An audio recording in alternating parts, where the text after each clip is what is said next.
네, 오늘 말라기서 마지막 강의 말씀입니다.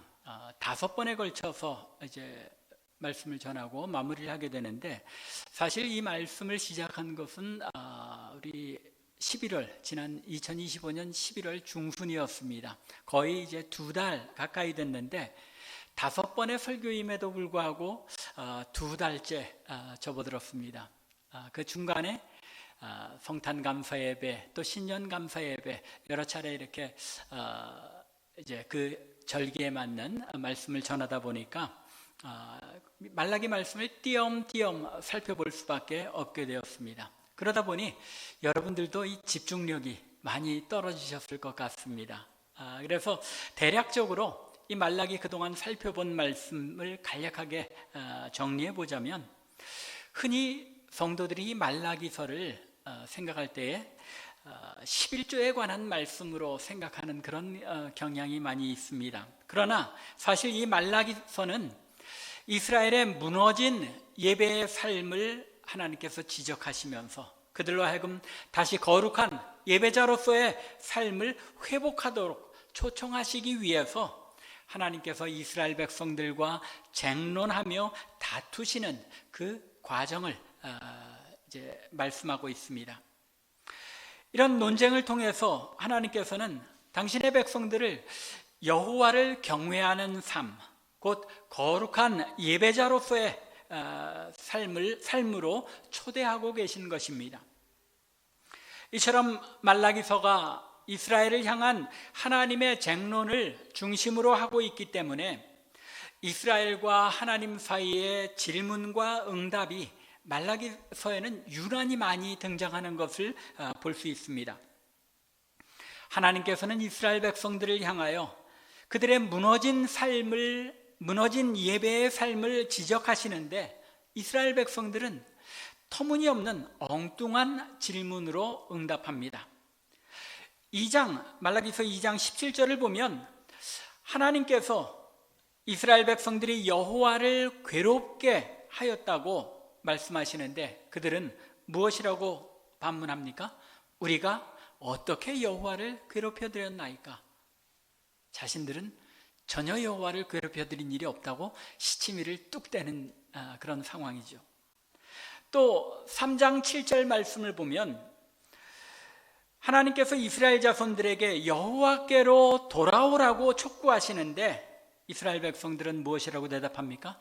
우리가 어떻게 하여야 돌아가리까? 돌아갈 방법조차도 우리가 모르고 있다는 이야기입니다. 겨우 넉 장입니다. 오늘 우리가 4장까지 읽었죠? 말라기서가 넉 장밖에 되지 않습니다. 절수로 따져도 55절밖에 되지 않습니다. 그런데 이 짧은 말라기서에 이스라엘 백성들이 하나님을 향하여 자신들의 처지를 알지 못하고 되묻는 이러한 질문이 몇 개나 나올 것 같습니까? 10번이나 등장합니다. 오늘 본문 13절이 그 마지막 10번째 쟁론을 시작하는 질문입니다. 오늘 본문 13절에서 하나님께서 이렇게 한탄하십니다.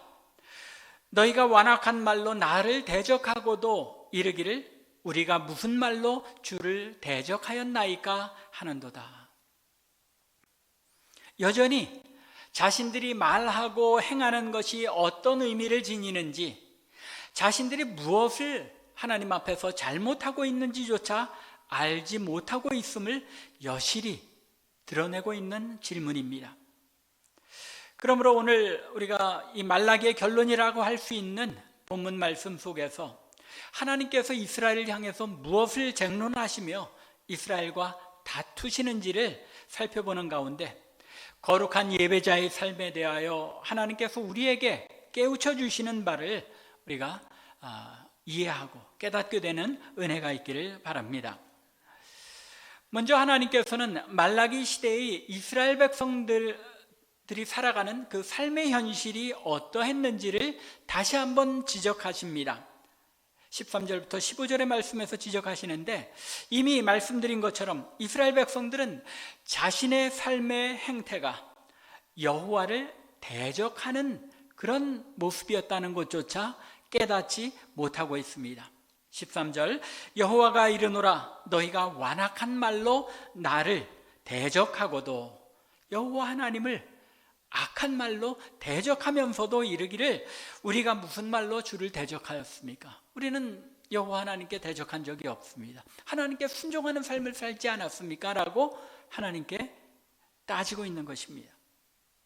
자신들이 일상에 나누는 말과 행실이 사실은 여호와를 대적하는 삶의 모습이라는 것조차 알지 못하였던 것입니다.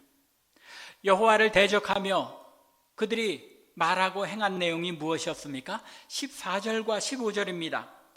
이는 너희가 말하기를 하나님을 섬기는 것이 헛되니 만군의 여호와 앞에서 그 명령을 지키며 슬프게 행하는 것이 무엇이 유익하리요? 지금 우리는 교만한 자가 복되다 하며 악을 행하는 자가 번성하며 하나님을 시험하는 자가 화를 면한다 하노라 함이라. 이스라엘 백성들이 하나님 앞에 이런 말로써 하나님의 뜻을 거스리고 하나님을 외면하면서도 자신들은 하나님을 대적한 적이 없다라고 말하고 있다는 것입니다. 가장 먼저 그들은 하나님을 예배하는 삶이 헛되다고조차 말하고 있는 것입니다. 하나님을 섬기는 것이 헛되다. 여기서 섬긴다는 단어는 종이 주인을 섬긴다는 그런 뜻을 가지기도 하지만 히브리어에서 이 아보드라는 이 섬긴다는 뜻은 예배하는 삶을 가리키는 단어이기도 합니다. 마치 영어에서도 예배를 가리킬 때 worship이라고도 하지만 또 다른 단어가 무엇이 있습니까? service, 섬긴다는 이야기죠. 그것처럼 이 하나님을 섬긴다 하는 것은 하나님을 예배한다는 것입니다. 그런데 14절에서 하나님을 섬기는 것이 헛되다 하는 이 말은 하나님의 백성으로서 거룩한 예배자로서 하나님을 예배하는 삶을 사는 것조차도 헛된 것이다 라고, 아무리 하나님 백성답게 살려고 몸부림쳐봐야 아무 소용없는 것이다 라고 선언하고 있는 것입니다. 또 14절 하반절에 그 명령을 지키며 슬프게 행하는 것이 무엇이 유익하리요? 이 말 역시 하나님께 자신의 죄를 고백하고 슬퍼하며 희생제물을 하나님 앞에 드리며 예배를 드려봐야 아무런 유익이 없더라라고 고백하고 있는 것입니다. 그들이 이렇게 생각하고 판단하게 된 이유가 무엇입니까? 15절에 잘 나타나 있죠. 지금 우리는 교만한 자가 복되다 하며 악을 행하는 자가 번성하며 하나님을 시험하는 자가 화를 면한다 하노라 함이라. 지금 우리는 무슨 이야기입니까? 즉 자신들이 살아가는 이 시대에 우리의 삶의 현실을 살펴보니 교만하게 자기의 자랑을 늘어놓는 자들이 오히려 이 땅에서 승승장구하고 복을 누리며, 악을 행하는 자들, 하나님 앞에서 율법을 어기고 악을 행하는 자들이 더 번성하며 하나님의 명령을 어기며 악한 행실로 하나님을 시험하여도 그들의 삶에 아무런 일도 일어나지 않더라는 것입니다. 하나님을 거슬려 대적하고 악한 행실을 하면 하나님께서 그 자리에서 좀 쳐 죽이셔야지 좀 경계가 되고 하나님을 믿는 사람들이 좀 이 세상에서 면이 설 텐데, 교만하게 자기 자랑을 하는 자들이 더 복을 누리고 악한 자들이 더 번성하는 이런 모습 때문에 하나님의 뜻대로 사는 자들은 이 세상 사람들이 보기에는 그저 헛된 짓을 하는 사람들로밖에 비추어지지 않고 있다는 것입니다. 그들은 자신들이 살아가는 시대와 사회의 현실적인 모습 속에서 더 이상 하나님의 백성으로 거룩한 예배자로서의 삶을 살아보아야 유익될 것이 아무것도 없다고 생각하고 판단하게 된 것입니다. 그들의 이러한 생각이 왜 문제가 되는 것입니까? 무엇이 잘못된 것입니까? 이러한 그들의 생각이 문제이고 잘못된 이유는 그들의 생각 이 밑바닥에는 무엇이 깔려 있습니까?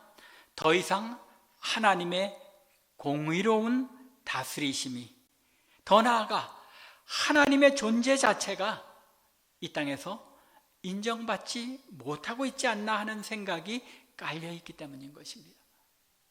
우리의 삶 속에 더 이상 하나님이 다스리시거나 공의로 다스리시거나 간섭하지 않으시는구나 하고 생각하게 되었다는 것입니다. 15절에 나타난 이 그들의 말, 교만한 자가 복되다 하며 악을 행하는 자가 번성하며 하나님을 시험하는 자가 화를 면하더라 하는 이 말은 여호와 하나님께서 자신들의 삶을 통치하며 공의를 행하지 않는다는 고백이나 다름없기 때문입니다. 이렇게 말하고 행동하면서도 그들은 우리가 언제 여호와를 대적하였나이까? 라고 하나님 앞에 항변하고 있다는 것입니다. 그들이 이렇게 판단하고 고백하게 된 이유가 무엇입니까? 그들이 15절에서 말하고 있는 내용의 초점이 무엇입니까? 그 안에는 뭐가 깔려 있습니까? 유익이 되는 일이 없더라. 자신들이 그렇게 어렵고 힘들게 살아봐야 하나님 앞에 받는 이 땅에서 물질적인 번영이나 축복이 없다라는 것입니다. 그들이 여호와를 섬기는 거룩한 예배자의 삶을 살기 위해서 애쓰고 몸부림치면 그들의 삶이 어떻게 되어야 한다고 생각하고 있는 것입니까? 지금 이 세상에서 뭔가 눈에 보이는 유익, 즉 재물의 번영으로 축복을 받아야 할 텐데 세상을 살아보니 과연 그렇더라는 것입니까? 그렇지 않더라는 것입니다. 오히려 교만하게 자신을 드러내며 율법을 어겨가며 악을 행하는 자들이 번성하며 더 복을 누리더라는 것입니다. 반면에 열심히 예배자로서의 하나님의 백성으로서의 삶을 살아보려고 애쓰면 애쓸수록 더 힘들고 궁핍하며 어려운 삶을 살아갈 수밖에 없게 되는 것. 더 나아가 힘 있는 자들로부터 핍박과 착취를 당하는 삶을 살게 되더라는 것입니다. 여호와 하나님을 섬기는 예배자의 삶을 살아보아야 자신들에게 돌아오는 것은 아무것도 없더라는 것입니다. 동의가 되지 않으십니까? 동의가 되죠. 무엇이 문제였던 것입니까? 거룩한 예배자의 삶에 대한 그들의 기대와 하나님의 기대가 서로 달랐던 것입니다. 그들은 거룩한 예배자의 삶을 살아내면 이 세상에서 물질적인 축복과 번영을 누리게 되리라고 기대하고 하나님을 섬겼지만 하나님께서 그들에게 원하셨던 것은 어렵고 힘든 이 세상의 삶을 살지라도 여호와 하나님의 통치하심과 다스리심을 믿고 의지하는 가운데 하나님의 도우심을 어려움 가운데서라도 매 순간 누리고 체험하며 거룩한 예배자로서의 삶에 하루하루 자라가고 성숙하기를 원하셨던 것입니다. 그런데 그들은 끝까지 인내하며 거룩한 예배자로 성숙되어 가기보다는 끝내 현실의 삶, 자신들의 주변 환경에 굴복당하고 만 것입니다. 그렇기 때문에 더 이상 이렇게 살아보아야 내게 유익되는 것이 없더라라고 고백하며 하나님께 대적하는 자리에 이르게 된 것입니다. 결국 그들은 여호와 하나님의 통치하심을 의심함으로써 예배자의 삶을 부정하고 여호와를 대적하는 자리에까지 이르게 되었다는 것입니다. 그런데도 더 안타까운 것은 무엇입니까? 그들이 아직도 스스로는 우리는 여호와 하나님을 섬기는 사람들이다라고 생각하고 있다는 것입니다.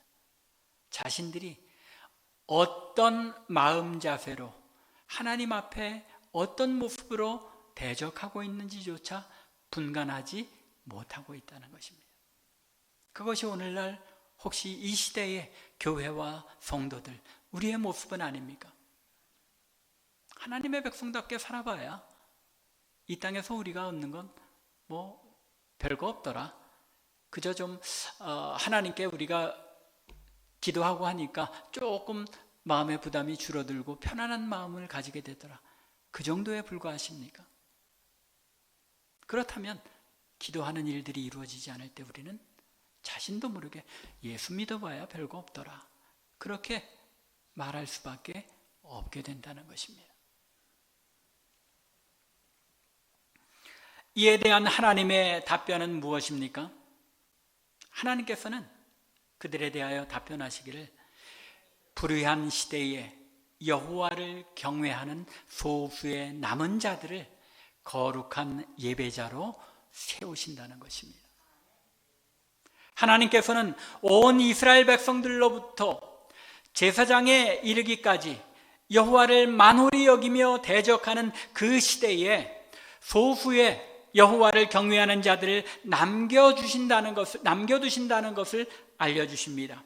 즉 소수의 거룩한 예배자들만이 끝까지 여호와를 경외하며 그 이름을 존중하는 삶을 살아내게 될 것이라는 말입니다. 구약성경 전체를 관통하며 꿰뚫는 중요한 주제 가운데 하나가 무엇인지 아십니까? 남은 자 사상입니다. 하나님께서 영적으로 혼탁하고 하나님이 심판하시는 그런 재앙의 시대 가운데서도 하나님께서는 당신을 경외하는 소수의 남은 자들을 구별하여 남겨두신다는 사상입니다. 가인이 아벨을 죽여서 여호와 하나님을 진실하게 섬기는 아들이 이 땅에서 사라지게 되었을 때 하나님께서 아담과 하와에게 누구를 주십니까? 셋을 주십니다. 남은 자인 것입니다. 홍수로 이 세상을 멸망시키시는 가운데서도 하나님께서 노아와 그의 아들들을 남겨두어 여호와 하나님을 섬기는 이 신앙을 지켜나가게 하십니다. 열왕기상 19장 14절 이하를 보면 아합 왕 시대에 바알과 아세라 선지자들과 싸워 승리했던 엘리야 선지자가 자신이 하나님의 기적적인 역사로 승리했음에도 불구하고 이세벨이 군대를 보내어 자신의 목숨을 취하려 하는 그런 상황 속에서 도망하는 가운데 좌절하지요. 좌절하면서 하나님께 뭐라고 항변합니까? 오직 나만 남았다고 하나님 앞에 항변합니다.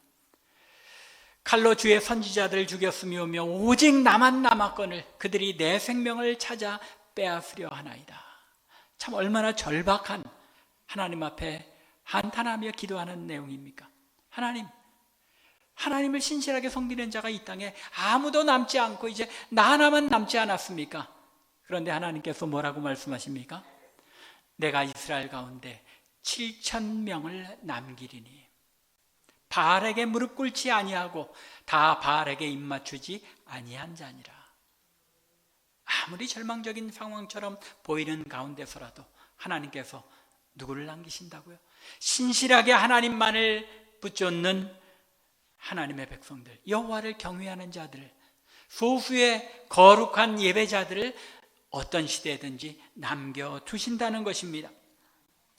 또 이사야서 10장 20절부터 23절에서 하나님께서 이사야를 통하여 이렇게 말씀하십니다. 그날에 이스라엘의 남은 자와 야곱의 족속의 피난한 자들이 다시는 자기를 친자를 의지 아니하고 이스라엘의 거룩하신 이 여호와를 진실하게 의지하리니 남은 자, 곧 야곱의 남은 자가 능하신 하나님께로 돌아올 것이라.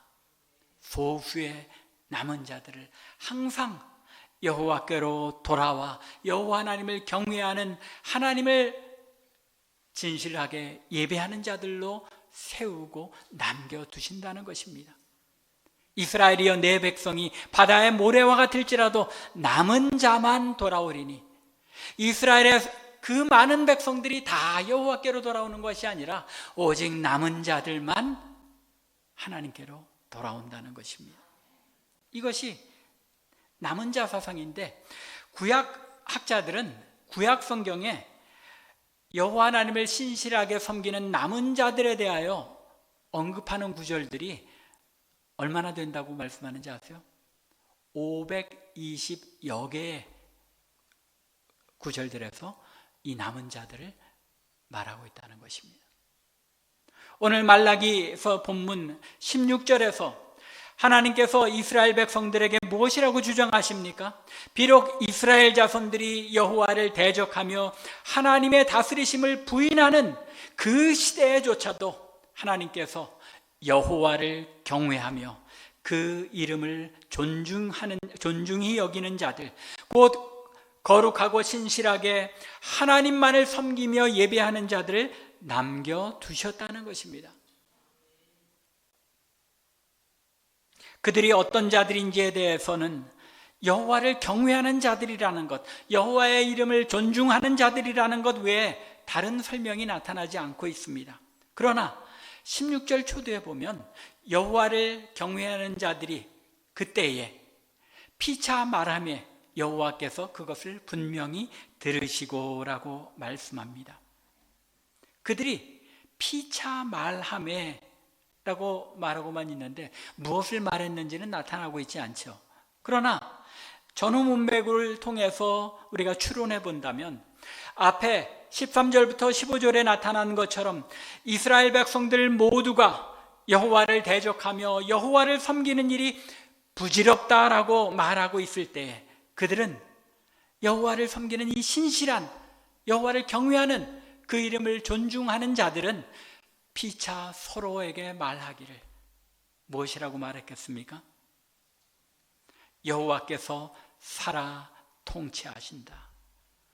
그리고 그 여호와께서 의인과 악인을 분별하여 결국은 악인은 심판하시고 의인은 상을 베푸심으로 믿음을 가지고 인내할 때에 하나님께서 갚으시고 다스림을 분명하게 나타내시리라 라고 피차 서로 격려하며 이런 말들을 나누었을 것입니다. 그러면 우리가 함께 인내하며 견디자라고 서로 응원하고 격려했다는 것입니다. 이처럼 하나님께서는 하나님을 대적하며 하나님의 통치를 부인하고 거룩한 예배자의 삶을 포기한 이 말라기 시대조차도 여호와를 경외하며 그 이름을 존중히 여기는 진실하고 거룩한 예배자들을 남겨주셨다는 것을 선언하고 있습니다. 뿐만 아니라 하나님께서 남겨주신 하나님을 경외하는 그들이 누리게 될 은혜가 어떤 것인지에 대해서도 알려주십니다. 먼저 하나님께서는 여호와 하나님의 다스리심을 믿고 피차 서로 격려하며 인내하는 자들이 서로 나누는 그 믿음의 이야기를 어떻게 하신다고 말씀합니까? 들으시고 그것을 분명히 들으시고 하나님께서 그들이 어려움 가운데서 믿음을 고백하며 서로 나누는 그 이야기들을 하나님께서 들으시고 어떻게 하신다고요? 기념책에 기록하셨느니라. 여러분들이 믿음을 가지고 고백하며 서로 격려하며 나누는 그 말씀을 하나님께서 들으시고 그 모든 것들을 기념책에 기록하신다는 것입니다. 여기서 기념책이 이게 무슨 기념이 되는 책인가 표현이 애매한데 영어로는 이 Book of Remembrance입니다. 그래서 즉 빠진 것 없이 정확하게 기억하기 위하여 낱낱이 하나하나를 기록한 책이라는 것입니다. 물론 하나님께서 기억 못하시는 분이 아니시죠. 그럼에도 불구하고 더 확실한 보증을 우리에게 주시기 위해서 기념책에 낱낱이 기록되었다라고 보증하시는 것입니다. 여호와를 경외하는 거룩한 자들이 이 땅에서 행하며 나누었던 모든 말과 행실들을 하나도 잊지 않고 다 기록하셨다가 후일에 영원한 상급으로 갚아주신다는 약속인 것입니다. 여호와를 경외하는 거룩한 예배자들에게 약속된 두 번째 은혜는 17절에 나타난 바와 같이 하나님께서 정하신 날에 그들을 특별한 소유로 삼으시고 마치 아버지가 특별히 사랑하며 순종하는 아들을 아끼시는 것처럼 그들을 아끼시겠다고 약속하십니다. 여기서 내가 정한 날, 이 날은 종말의 때, 예수님께서 다시 재림하시는 그 종말의 때를, 심판의 때를 나타내는 것으로 볼 수도 있겠지만, 그 이어지는 말씀, 나의 특별한 소유로 삼고 아들처럼 아끼신다는 이 말씀에 비추어 볼 때, 예수 그리스도께서 이 땅에 오셔서 구속사역을 완성하심으로써 우리가 어떻게 되었습니까? 하나님의 자녀가 이미 되었잖아요. 그렇기에 예수님의 초림을 가리키는 것으로 볼 수 있다는 것입니다. 예수님께서 오셔서 우리를 구속하심으로써 하나님의 자녀가 되게 하신 이 관계를 마치 아버지와 아들의 관계처럼 비유하여 말씀하고 있는 것입니다. 세 번째로 거룩한 예배자가 누리는 은혜는 하나님을 섬기는 자와 섬기지 아니하는 자를 분별하게 되는 것입니다. 18절입니다. 그때 너희가 돌아와서 의인과 악인을 분별하고 하나님을 섬기는 자와 섬기지 아니하는 자를 분별하리라. 지금은 우리가 누가 하나님을 섬기지 않는 악한, 결국은 멸망당할 사람인지, 누가 하나님을 섬기는 의인으로서 구원받을 사람인지 여러분들이 봐서 알 수 있습니까? 알 수 없습니다. 또 지금은 안 믿는 것처럼 보여도 차후에 예수 믿고 구원 얻는 하나님 앞에 의로운 자가 될 수도 있습니다. 그러나 이 마지막 때에 일어날 그 일, 결국 하나님의 백성들, 거룩한 예배자로서 경건하게 하나님을 섬기는 자들은 이 마지막 때에 악한 자와 선한 자, 섬기지 않는 자와 하나님을 섬기는 자가 구별되는 이 놀라운 일을 볼 수 있게 된다는 것입니다. 확실하게 누리게 된다는 것입니다. 마지막 네 번째 특권은 예수님께서 다시 오실 때에 누릴 그 특권을 4장 1절부터 3절에서 이렇게 표현하고 있습니다. 만군의 여호와가 이르노라, 보라, 용광로 불과 같은 날이 이르리니. 예수님께서 다시 오셔서 심판하는 그날, 교만한 자와 악을 행하는 자는 용광로 불과 같은 주님을 맞게 되고 결국은 불살라져서 그 뿌리와 가지를 남기지 않고 다 태움을 당하게 될 것입니다.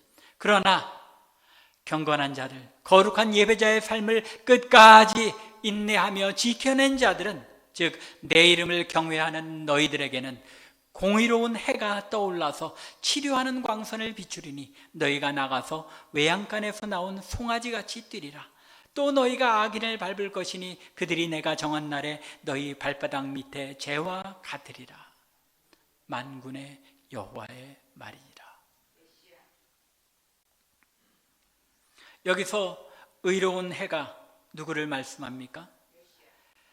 공의로운 해, 예수 그리스도께서 믿지 않는 자에게는 마치 용광로 불과 같이 임하시지만 믿는 자들, 하나님의 백성들에게는 찬란한 빛으로 임하셔서 그 빛의 비추임을 받는 자들이 치료하는 광선을 받은 것처럼 그 모든 질병과 또 그 모든 불완전한 모습을 완전히 벗어버리고 치료함을 받아서 자유롭고 기쁘게, 마치 송아지가 우리에서 외양간에서 나와서 자유롭게 뛰어노는 것처럼 기쁘고 즐거운 그런 삶을 누리게 된다는 것입니다.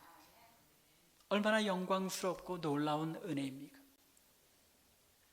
사실 말라기 4장의 말씀은 예수님의 초림에 대해서 예언한 말씀으로 많이 해석됩니다. 왜냐하면 4장 5절 6절 우리가 다루지는 않았지만 엘리야를 너희에게 보내리니, 그 엘리야가 세례 요한인 것을 분명하게 예수님께서도 말씀하고 계십니다.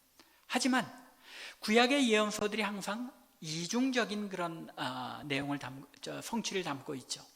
예수 그리스도의 초림, 예수 그리스도께서 오셔서 이루실 구원 사역과 또 또 더 멀리는 예수님께서 재림하셔서 이루실 종말의 심판의 날을 이제 바라보며 예언하고 있는 것입니다. 그 내용을 우리가 다 살펴보지는 않겠습니다. 오늘 우리가 분명하게 깨달아 알아야 할 것은 우리가 거룩한 예배자로서의 삶을 끝까지 인내하며 견뎌낼 때 하나님께서 우리에게 베푸실 그 놀라운 은혜와 영광을 맛보며 누리게 될 것이라는 말입니다.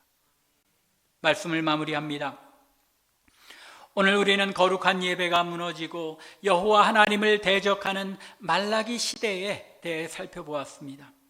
이스라엘 백성들은 하나님께 거룩한 예배자로 부르심을 받았으나 하나님 자신만으로 만족하기보다는 거룩한 예배자로 하나님을 섬길 때 자신들이 받아 누릴 축복을 먼저 기대하고 계산하다가 자신들의 만족이 이루어지지 않자 하나님을 예배하는 삶과 하나님의 통치를 의심하게 되었고 결국 여호와 하나님을 대적하는 자리에 서게 되었습니다.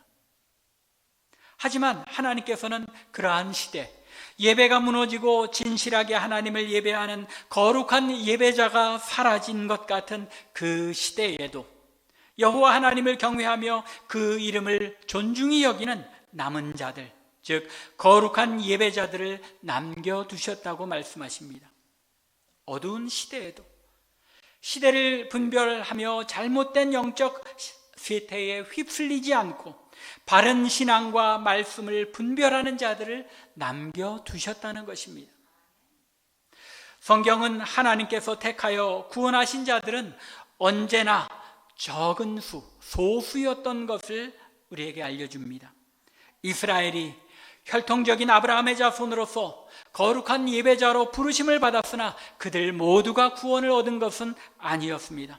모든 세대에 걸쳐서 여호와를 경외하는 소수의 남은 자들만이 거룩한 예배자의 삶을 살아내며 구원받은 하나님의 백성의 삶을 감당해냈던 것입니다. 우리가 살아가는 오늘날 이 시대가 말라기 시대와 별반 다를 것이 없다는 사실을 깨달아야 합니다.